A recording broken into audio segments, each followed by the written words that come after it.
Okay guys, I think let's start. So what we're going to do today, I just want to review two facts because we're going to build on that, and we're going to use Gauss's law to do that. So the two facts that I would like to review is just the field from a point charge and the field from an infinitely long rod. And then today we're going to look at the field from an infinitely charged sheet. The formula that we get for the infinitely charged sheet, I want you to really memorize it and keep it in mind. And the reason for that is next week we are going to be doing some experiments. We are going to build electroscopes together. And when we come to describe the electroscopes, we're going to need this formula for the infinitely charged sheet. So I would like you to remember this. It's an important formula. Okay. And it will appear in other places too. So if we look at the field from a point charge, okay, we know it spreads out in 3 dimensions. So if we look at the magnitude of the electric field, this was equal to, let's say this has got a charge Q, 1 over 4 pi epsilon naught r squared times by the Q. And the 1 over 4 pi r squared is because the field is spreading out in 3 dimensions. When we have an infinitely charged rod with a charge per unit length of lambda, so lambda we would measure in coulombs per meter, Q we would measure in coulombs. For the magnitude of the electric field, can someone tell me what it is? 1 over epsilon naught, good. 1 over 4 pi r squared. 4 pi r squared? 4 pi r. 2 pi r. Why 2 pi r? 1 dimension. It's 1 dimension lower. So now when the field spreads out from this rod, it can spread out perpendicular to the rod, but it doesn't spread out upwards and it doesn't spread out downwards. Why? Because there's other field lines here and other field lines there. Okay? So the field actually spreads out only in 2 dimensions. So it's spreading out over the perimeter of a circle, and the length of the circle is 2 pi r. And then we still need to multiply by the strength with which this is interacting, and that is a lambda. Good. Now, let's start off thinking about the infinite charge sheet. So we will have a sheet here. It's infinitely large, and it will have a charge density which we measure in coulombs per sigma squared. And this charge density is going to be homogeneous. So the charge density is the same anywhere. Pick an area of the plate, and it doesn't matter where you pick that area, the amount of charge in any equal area will be identical. Okay? Now, can somebody tell me, let's imagine our infinitely charged sheet. So here's our infinitely charged sheet. You must imagine the blackboard goes on forever, either side. It goes forever up and forever down. So it's just this infinitely charged sheet, and it's homogeneous with the charge. Can someone tell me what the field lines will look like?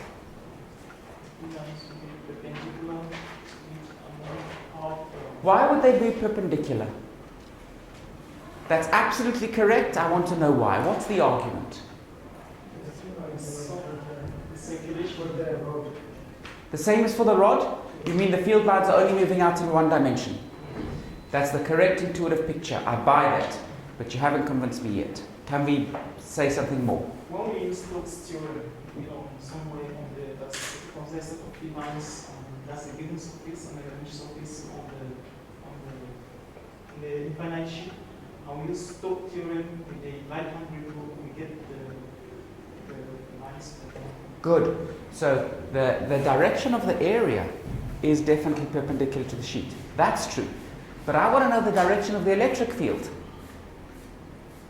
Can you give me an argument that tells me the field lines are perpendicular to the sheet? Yes. Let's take 2 points from the sheet. And as we know, the electric field is spherical in point. So when we take 2 points, the charge from the electric field from the two charges cross each other, as violates our rule. So the charge has to be perpendicular to the sheet. Okay, good. Yeah, I'm going to try to say your argument again. You tell me if I've got your point. You're saying if we have a piece of charge here and its electric lines are spreading out, and we have another piece of charge here and its electric lines are spreading out, you'll get to points where electric lines from here cross electric lines from there, but we know electric lines can't cross. So the only way the electric lines could move without crossing is they must all come perpendicular to the board. Okay, is that your argument? Good. Okay, now let's see. I think for some reason, I think all of the electric field lines will go off at an angle of 23 degrees. So it doesn't matter where you pick on the board, all of the field lines go off in that direction. They still don't cross. So the fact that the field lines don't cross, good intuition, but it's not good enough to tell me it's perpendicular yet. Okay? Any other suggestions? Because we have homogeneous distribution. It's homogeneous, Yeah. so There is no way to be some points better than all field line contribute from this chart is perpendicular to. you mean if I added up everything? Yeah. That's true. If I added up everything, it would be the same. Now you said the charge was homogeneous, and I think that's the key to making the simplest argument. So let me see. Let me try to give you an argument. You tell me if I convince you that the field lines must be perpendicular to the board or not. Okay? Here's my argument. I'm going to take this infinite charge sheet, I'm going to grab it and I'm going to rotate it. Now it's infinitely big. If I rotate it, can anyone tell I've rotated it? No, that's a symmetry. It's an infinitely big sheet. If I rotate it and it's perfectly homogeneously charged, before I rotate and after I rotate, everything looks exactly the same. Is everyone happy with that? Okay. So if I do the rotation, how will the field change? The field won't change because before I rotate and after I rotate, things look exactly the same. Everyone happy with that? Now imagine the field line did look like that and I rotate. What will happen? It will go to there. What's the only field line that won't change? Perpendicular. Because now if I rotate, what happens? It stays the same. So actually, based on symmetry, we know the field lines must be perpendicular to the board. Those are the only field lines that if I rotate this sheet, the electric field doesn't change. Is everybody happy with that? Why must we have the requirement that the electric field must not change no matter what? Okay, this is the reason. Okay, so here's the charge sheet. If I give you the charge sheet and I tell you the charge density everywhere, charge is the source of electric field. Do you agree you can calculate the value of the electric field? Yes. Okay, good. Now I'm going to say, close your eyes. So you close your eyes. While your eyes are closed, I'm going to rotate this sheet. Then I say to you, open your eyes. Once your eyes are opened, can you tell I rotated it? No. So if you calculate the electric field now, will you get the same answer or a different answer? The same answer. So if I rotate the sheet, the electric field can't change. Happy? Good. Any other questions? Okay, good. So now we're going to try to calculate the electric field. And the one thing that we do know is the electric field is going to be perpendicular to the sheet. Okay? We know that for sure. All of the field lines come out perpendicular.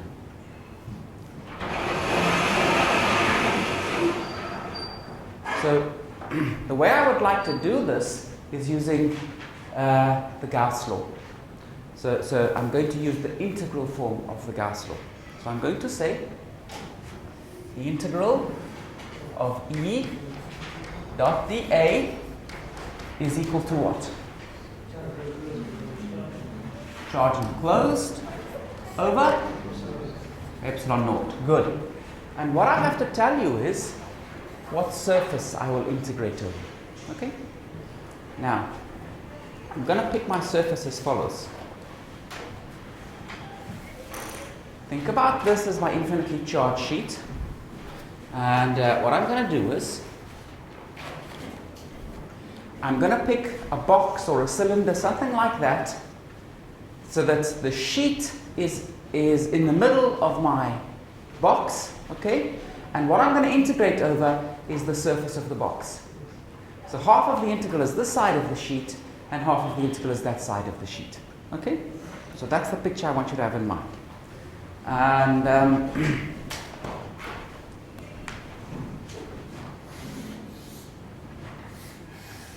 here is our sheet. Let's imagine for simplicity that S is a cylinder. There's the cylinder. And it goes that side of the sheet. So there's the cylinder. This side, this piece of the cylinder is this side of the sheet. That piece of the cylinder is the opposite side of the sheet. Now, to calculate E dot dA, we need to start working out what is E dot dA for these different pieces. In which direction is dA? dA always points outwards, absolutely. So on this, let's call this the one end, end 1. Okay? For this end, which way is dA? Perpendicular to that end. Everyone happy? So that's dA. For the side of the cylinder, which way is dA? Pointing outside, right? So over here it would point straight up. Over here, straight down. At this point, towards me. Okay? And it'll be the same like this for this side of the cylinder, for that side of the cylinder. For this end, which way is dA? That's dA. Good. Now, let's think about the electric field. We said the electric field is always perpendicular to the sheet. So the electric field, E, is always perpendicular to the sheet. So if I now start to calculate, look at the sides of the cylinder. On the sides of the cylinder.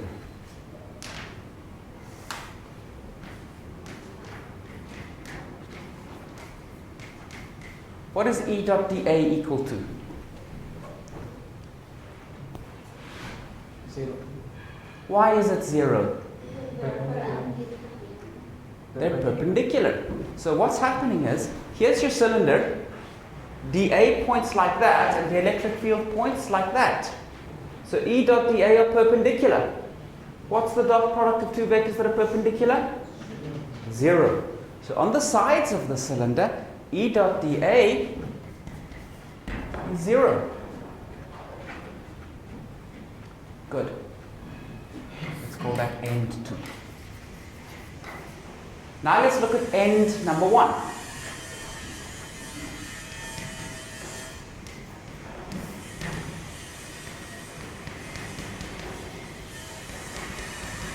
Let's see what E dot dA is equal to. Which direction is dA? Away from the sheet, perpendicular. Which direction is E? Away from the sheet, perpendicular. Is everyone happy that E and dA are parallel? So E dot dA will be mod E, mod dA, cosine of 0. What's the cosine of 0? Great. So this will be E dA. The other thing is, on this side of the cylinder, so, okay, imagine our surface coming out of the board, so it would be a cylinder, but this side of the cylinder will all be the same distance from the charge sheet. So on this side of the cylinder, the electric field at any point here will have the same value, because you're all the same distance away from the infinitely charged sheet.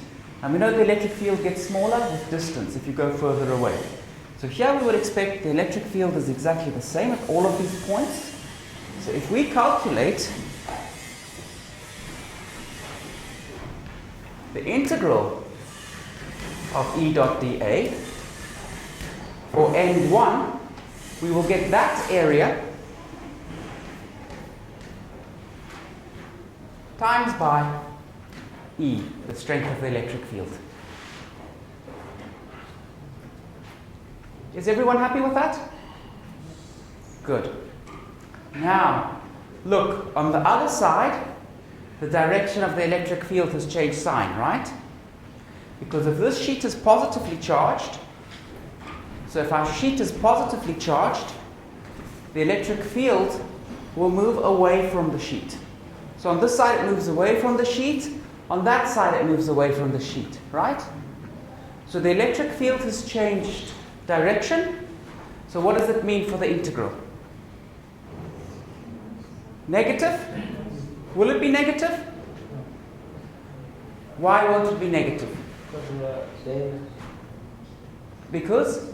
Because the integral of the area. Very good. Side, you see, it is true that the electric field has changed sign. But for this cap, which way does dA point? Away from the sheet. For this cap, which way does it point? Opposite direction. So dA changes direction, but so does E. So on this side, E and dA are still parallel. So on this cap, what's E dot dA equal to? The same thing.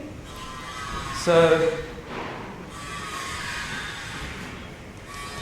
for the second end, end2, the integral of E dot dA will be equal to EA again.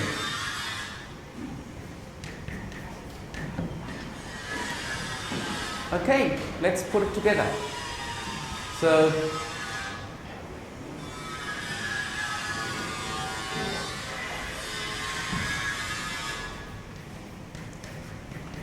the integral over the full cylinder of E dot dA will be the integral over the first end of E dot dA plus the integral over the second end of E dot dA plus the integral over the sides of the cylinder of E dot dA. Over the first end, we said we get AE.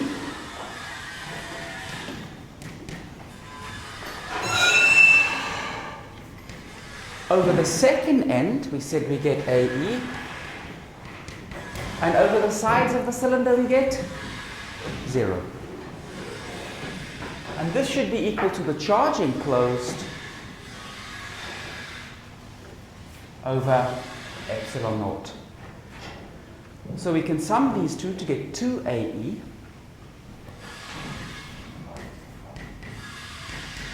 is equal to Q enclosed over epsilon naught, and we can now solve for E. There's a 2 there, so I need 1 over 2. There's a 1 over epsilon naught, and there's a Q enclosed over the area. What is the charge enclosed over the area? That will be the charge density, because we're talking about the charge that's inside there, so the charge that's on that segment there divided by the area of that segment. And that's the charge density. So we get 1/2 1 over epsilon naught times by sigma. The 1/2 we said was because the field can move in 2 directions. And why did we get that 1/2? That half came because of that 2. Why did we get the 2? From the one end and the other end. So it really is because the field is moving off in the 2 directions. Okay? Good. So this was the answer that I wanted to get.